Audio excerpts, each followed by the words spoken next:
అందరికీ నమస్కారం. నిన్న నల్లారి కిరణ్ కుమార్ రెడ్డి గారు మాజీ ముఖ్యమంత్రి అంటే సమైక్యాంధ్రకి లాస్ట్ ముఖ్యమంత్రిగా చేసిన నల్లారి కిరణ్ కుమార్ రెడ్డి గారు పోలవరం గురించి మాట్లాడింది నేను చూడడం జరిగింది. ఆయన ఎత్తిన అంశాలు ప్రజల కళ్ళు తెరిచేటట్లుగా కనిపిస్తూ ఉన్నాయి. ఈ రోజున ఎందువల్లంటే పునర్విభజన చట్టం అన్నది ఆయన హయాంలోనే జరిగింది. ఆ చట్టం గురించి లోతుపాతులన్నీ ఆయనకు తెలుసు. ఇప్పుడు ఈ పోలవరం నేషనల్ ప్రాజెక్టుగా ఇవ్వాలన్నది ఆ రోజు మన డిమాండ్, మన రాష్ట్రం డిమాండ్. దాని ప్రకారమే నేషనల్ ప్రాజెక్టు కింద ఇచ్చారు.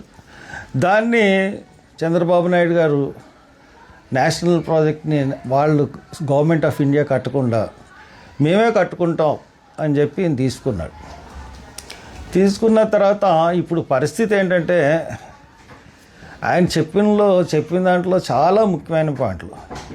ఈయన అసలు పోలవరాన్ని పూర్తి చేయాలనుకుంటున్నాడా, లేకపోతే పోలవరం మీద అలాగా ఏటీఎం కింద వాడుకుంటూ సాగతీద్దాం అనుకుంటున్నాడా అన్నది నిన్న ప్రెస్ మీట్ విన్న తర్వాత నాకు వచ్చిన అనుమానం ఏంటంటే,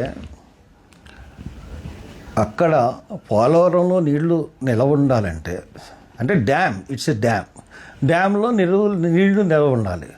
నీళ్లు నిల్వ ఉండాలంటే ఇంకా ఎక్విజిషన్ పూర్తవలేదు. ఆయన చెప్తున్నది ఏంటి, ఛత్తీస్గఢ్లో 4 గ్రామాలు, ఒరిస్సాలో 8 గ్రామాలు.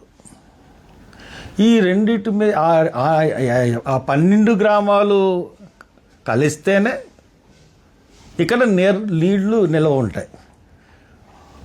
వాళ్ళు అది కలవాలంటే ఈయన వెళ్ళి ఒరిస్సాతో చర్చలు జరపాలి.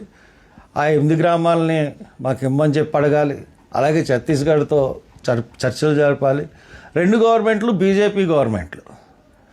బీజేపీ వాళ్ళు ఎవరికన్నా ఆయన పంపించి బీజేపీతో మాట్లాడి, బీజేపీ ప్రెసిడెంట్తో మాట్లాడి, లేకపోతే ప్రైమ్ మినిస్టర్తో మాట్లాడి ఆ 2 అంశాలని ఇమీడియట్గా ఒప్పించి ఇమీడియట్గా చేయాలి. లేదంటే పుష్కరాల లోపల పోలవరం కట్టేస్తారంటాడు. పుష్కరాల లోపల పోలవరం ఓపెనింగ్ అంటున్నాడు. ఎప్పుడు మీరు ఎక్విజిషన్ చేస్తారు? ఎక్విజిషన్ చేసిన దానికి పూర్తి అంటే ఆర్థిక సహాయం అంతా కూడా పోలవరం ప్రాజెక్టుకి చట్టం ప్రకారం కేంద్ర ప్రభుత్వం చేయాల్సి ఉంటుంది.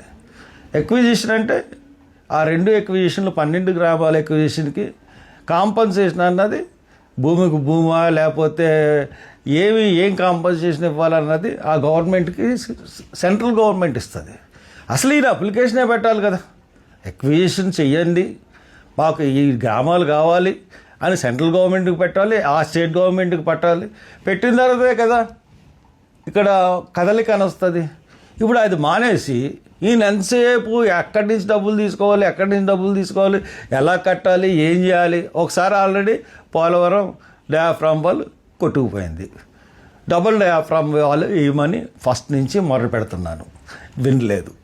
తర్వాత అది డయాఫ్రామ్ వాళ్ళు భూమి రాతి పొరల మధ్య నుంచి రావాలన్నాం, కానీ వీళ్ళు ఇప్పుడు చేసిన విధానం బట్టి ఇంకా కొంత ఇన్ఫర్మేషన్ రావాలి నాకు, దాన్ని బట్టి పైన నుంచే చేశారు.